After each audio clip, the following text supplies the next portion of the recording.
Hey guys, welcome back to my channel. So guys, তোমরা সবাই কেমন আছো? আশা করি তোমরা ভালো আছো আর আমরা সবাই অনেক অনেক ভালো আছি। আর আজকে দেখো মানে আমার চোখ ডলতে ডলতে আমি উঠেছি, আমি ঘুম থেকে উঠতেই পারছি না। দুষ্টু গিয়ে আমাকে জোর করে ডেকে তুলেছে, কারণ আজকে হতে চলেছে একটা লম্বা ব্লগ। কারণ আজকের আমি যাব অন্য একটা জায়গায় যেখানে তোমরা কখনো দেখোনি। আজকের আমি আমার নিজের কিছু আত্মীয়র সাথে তোমাদেরকে মিট করাবো। সো গাইজ, গুরুজনকে প্রণাম জানিয়ে, ছোটো ছোটো ভাই বোনদেরকে ভালোবাসা জানিয়ে আজকের ভিডিওটা শুরু করলাম। তো অনেক কষ্ট করে আমি ঘুম থেকে উঠেছি। চলো দেখো, প্রথমেই আমি বিছানাটা তুলে এখানে রেখে দিয়েছি, দিয়ে আমার সারা বিছানার অবস্থাটা জাস্ট দেখো। কালকে যেহেতু ভোরটা খাওয়া হয়েছিল আর শিরে দেখো সারা বিছানায় ভোরটা ভোরটা করে ফেলেছে। তো এগুলোকে আমি এখন ঝাড়াঝুড়ি করবো। আর ওখানে আমার গোপুসোনা ঘুমাচ্ছে, কারণ আজকের গোপুসোনাকে তোমার এখানে দেখতে পাচ্ছ। তার কারণ কালকে রাত্রে আমি ওই ঘরে ছিলাম আর দুষ্টু শিরো আর গোপুসোনা এই ঘরে ছিল, সেই জন্য। তো চলো পুরো ভিডিওটা দেখতে থাকো। তারপরে মা বিছনা টিছনা গুছিয়ে চলে আসে বাসন মাজতে। আজকে কিন্তু বাসন অন্য দিনের তুলনায় অনেক কম পড়েছে। আর এখানে মা কাটাকুটি করছে আর আমাকে বসিয়ে দিয়েছে 2 গামলা জলের বোতল দিয়ে। এখানে আমি হাফ ভরে রেখেছি আর হাফ ফ্রিজে ঢোকানো হয়ে গেছে। তারপর আমি শিরোর নকল করছিলাম। আমি আজ পর্যন্ত বুঝতে পারলাম না যে ও কুকুর নাকি বিড়াল। তারপরে এখানে মা রান্না বসিয়ে দিয়েছে। এখানে করছিল ডিমে আলু সিদ্ধ আর ওখানে মশলাটা কষাচ্ছিল। আর একজনকে দেখো পুরো বিছনা জুড়ে ঘুমাচ্ছে। বাহ, ওর কোনো চিন্তাই নেই যে আমরা যাবো, ও একা থাকবো, ওর কোনো চিন্তাই নেই।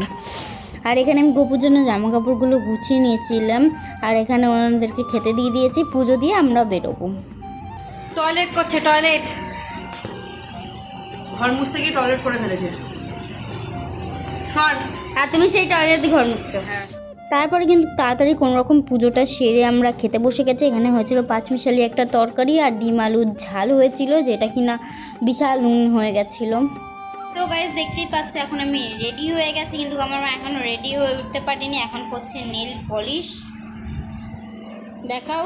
সারাদিন সব গোছাতে গোছাতে আমার নিজেরা সাজা হয়নি। আমি জানতাম এই ডায়লগটাই দেবে। এখানে আমার আইলাইনারটা এখনও শোকায়নি আর এইখানটায় আমার শিরো খামচে দিয়েছিল, প্রচুর ব্যথা এখনও। আমি কোনোরকম ঢাকার জন্য আইলাইনারটা পরেছি উপর দিয়ে, কারণ খুব বাজে লাগছে না চোখটা দেখতে। আমি আমার মেন জিনিস নিতে ভুলে গেছি গাইস। ওষুধ, দেখতেই পাচ্ছ ওষুধ নিতে হবে আমাকে। আমি যেখানেই যাই না কেন আমাকে এই কিছু নিতেই হবে। এটা ভাবছি নেবো কিনা, এটা আমি রোজ খাই না, নিয়েই নালে দেবে আচ্ছা করে। আর কিছু নেই নেবার, ব্যাস এই ওষুধগুলো আমাকে ক্যারি করতে হবে। আমি যেখানে যাই, এখানে যাই, ওখানে যাই, নিতেই হবে।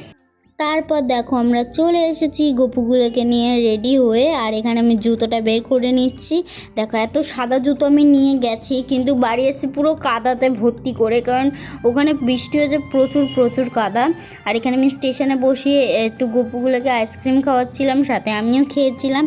এই দেখো এই আইসক্রিমগুলো না অনেক দিন পর আমি খেলাম। আর এখানে মা আর আমি কিছু খাবো, চিয়ার্স করে খাবো না সেটা হতেই পারে না। আর এখানে অ্যাজ ইউজুয়ালি মায়ের নিজের থোবড়া দেখাচ্ছে, যেটা কিনা থোবড়া ছাড়া আমাদের ব্লগ ইনকমপ্লিট। তারপর এখানে মা গপুগুলোকে নিয়ে স্টেশনে চলে এসেছে, মানে আমি এতক্ষণ নিয়ে রেখেছিলাম, কিন্তু তারপরে মা বলছে তুই আমাকে দি, তুই একটু ব্যাগগুলো নে। কারণ আমাকে মা বসিয়ে দিয়েছিল, ওই যে ওই দেখো পিছনে আমি বসে আছি। তো এখানে মা যে কখন ভিডিও করেছে সেটা আমি নিজেই জানি না। আর এত ভিড় না, মানে পুরো পাগল হয়ে গেছি গরমে। আর ট্রেনে কিন্তু যেতে মোটামুটি আমাদের 40 মিনিট লেগেছে। তারপর মা সিট পেয়ে মা বসে পড়েছে এখানে, আর ওদেরকে ঘুম পাড়িয়ে দিয়েছে সেটাই বলছে, কারণ ওরা না শুধু হেলে দুলে পড়ে যাচ্ছিলো আর অনেকক্ষণ লাগছিল আমাদের যেতে, সেই জন্য ওদের ঘুম পাড়িয়ে দিয়েছে। ফাইনালি আমরা চলে এসেছি স্টেশনে, বাট অনেকক্ষণ ধরে ট্রেনে বসে বসে না মানে দম বেরিয়ে গেছে, নাজেহাল হয়ে গেছি। সো চলো পরের জার্নিটা শুরু করা যাক। তো দেখতে থাকো আর সঙ্গে থাকো। তারপর গপুগুলোকে ঘুম থেকে তুলে একটু মিষ্টি দিয়ে দিলাম বিকেলবেলা। আর এখানে দেখো পাশে যে বসে আছে না, ওটা কিন্তু আমার দিদুন হয় আর আমার মায়ের জেঠিমা হয়। তো এখানে আমি যাচ্ছি আর মানে এত ভিড় না, পাগল হয়ে গেছি আমি যেতে যেতে। আর এতটা দূর এখান থেকেই মনে হয় আমাদের এই গাড়িতে করে লেগেছে মনে হয় পুরো 2 ঘন্টা। তারপর এখানে দেখো গপুগুলো জামা খুলে দিয়েছি, কারণ এত গরম না, ওরা কষ্ট হচ্ছিলো হয়তো ওদের, মানে মা বুঝতে পারে, আমি তো বুঝতে পারি কিন্তু আমার মা ঠিক বুঝে যায়। 1.5 ঘন্টা পর দেখতে পাবি না। এই উল্টে গেছে উল্টে গেছে উল্টে গেছে। ওদেরকে ঘুম পাড়িয়ে দেওয়ার এই একটাই কারণ, থেকে থেকে শুধু উল্টে যাচ্ছিল রাস্তার মধ্যে। হয়তো কম্বলটা দেওয়ার জন্য উল্টে গেছে, আর নাহলে ওদের জার্নি করে খুব কষ্ট হয়ে গেছে, সেটাও হতে পারে। আচ্ছা ঠিক আছে। সো গাইস, আমি চলে এসেছি আমার বাপের বাড়িতে। আজ বহু বছর পরে আমি আমার বাপের বাড়িতে এসেছি।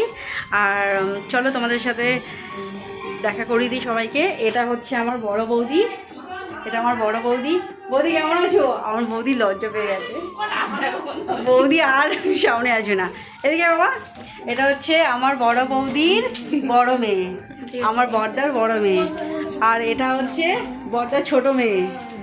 সবাই লজ্জা পায়। আর এটা হচ্ছে আমার বৌদির ঠাকুর ঘর। দেখো কত সুন্দর, দেখছো? তো ফাইনালি এতটা জার্নি করে আমরা এসে পৌঁছলাম।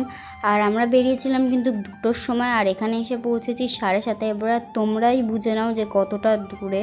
আর এতটা জার্নি করে না শরীরটা পুরো ক্লান্ত হয়ে গেছিলো। তারপর এখানে আমরা সন্ধ্যের টিফিন করতে বসে গেছিলাম, কারণ আজকে ছিল একটা মানে বোনের জন্মদিন, আমার বোনের জন্মদিন ছিল। তো সেই উপলক্ষে করা হয়েছিল লুচি, আর এখানে কাবলি ছোলার তরকারি, সাথে করা হয়েছিল পায়েস। আমরা এখন চলে এসেছি ছাদে। আরে এত বলতে বলতে কোথা দিয়ে আসছে। ছাদে চলে এসেছি, আর দেখো পুরো অন্ধকার, দেখতে পাবে না, সেই জন্য টর্চটা জ্বালিয়ে নিয়েছি। তো গাইস দেখতে একটু 10টা বেজে গেছে, আর এখন আমরা বৃষ্টিতে যাচ্ছি। চলো দেখাই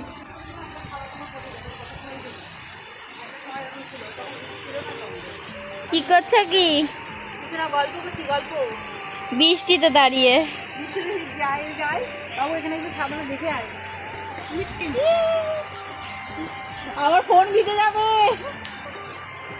প্রায় আধা ঘন্টা থেকে 1 ঘন্টা আমরা বৃষ্টিতে ভেজার পরে এখানে জানি না মা এসে কি বলছিল, আর এখানে সিঁদুর মেদুর ঘেটে সারা, আর এখানে চাপ কলে জল এত ঠান্ডা না, মানে কি বলবো। আর এখানে দেখো উপরের ঘরটা কি সুন্দর ছোট একটা লাইট দিয়ে সাজানো হয়েছে, উপরেরটা কিন্তু এখনো কমপ্লিট হয়নি।